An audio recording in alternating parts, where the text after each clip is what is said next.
ती दिदीले फेरि भुइँसी भनेर मार्छिन् हौ भैँसीलाई भुइँसी हो त्यस्तै मात्रै हो यो निभारालाई निभारो भन्छ निभारो खच्चडले मलजरी बाटोमा छोड्दो रहेछ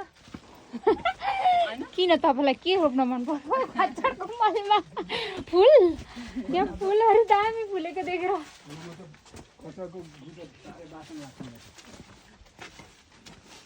बासन भनेको मिठो बास्ना कि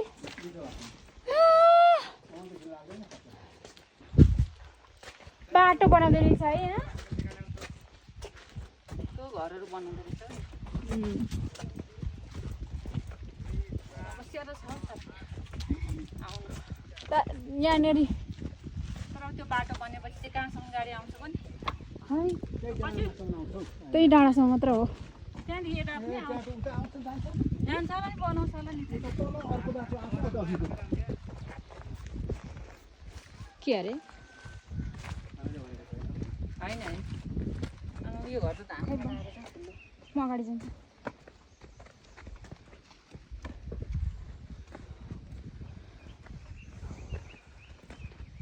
कत्रो सबैलाई छेलेको हौ मैले अँ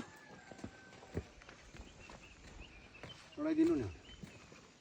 बिस्तारै हिँड्नु न ढिलो हिँड्नु छेउतिरबाट हिँड्नु न नछेली दिदीहरूलाई मोटर पनि हुँदो रहेछ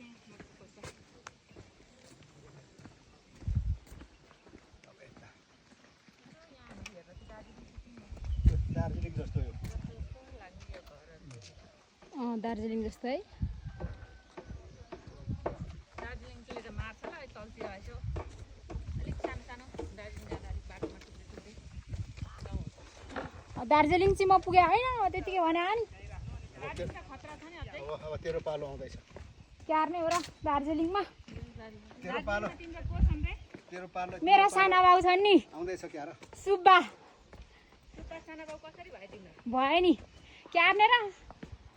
सानीमालाई मन परेपछि त साना बाउ भइहाल्यो नि सुब्बा डेन्जर कुकुर लाउरे पो छन् क्या रे साना बाउ